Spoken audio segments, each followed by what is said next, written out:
Oftentimes, people believe that their hearing devices are broken or the battery is dead, even though it's a fairly new battery. This is typically because the device is dirty. The little microphone ports, the little circles right there, can be plugged up, and you could just take a brush and gently brush on that. You can truly brush on any components gently. You're not going to hurt anything. On a style that goes behind your ear, there's usually little slits, and those can be microphones as well. This is something that you can do on a daily basis or a couple times a week just for prevention.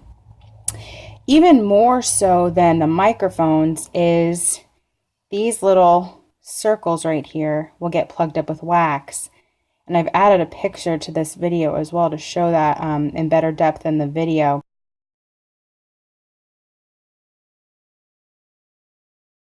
But if it's yellow or orange or brown inside of that circle, then that's dirty. Now, different hearing aid companies have different boxes.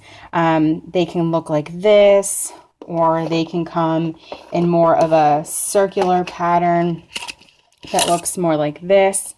But the result is the same, regardless of the style that you have, where you'll have a new white piece and an empty side.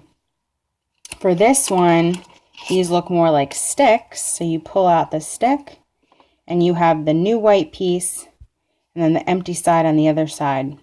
So all you have to do to replace this is you put the empty side with just the tip straight into that circle and pull it straight out. Don't twist it or anything like that.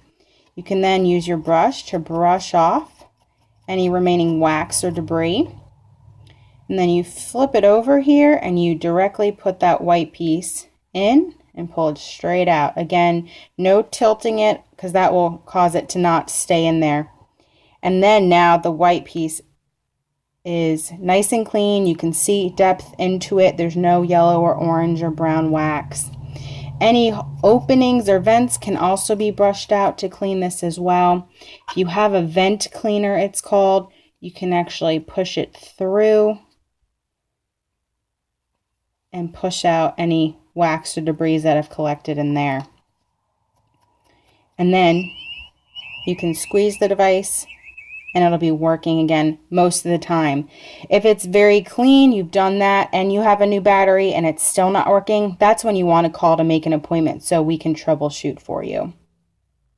If you have a kind that is a behind the ear and you have a dome or a mold, you can just squeeze and remove that. And that is where your wax filter is. And you can do the exact same thing where you have to remove the old one here, straight, flip it over, you put your new one in, and then you discard the old pieces because those are no longer useful to you. And then you have that circle right there, you place it in, you push it on nice and tight, and then you're back. And once you turn it on,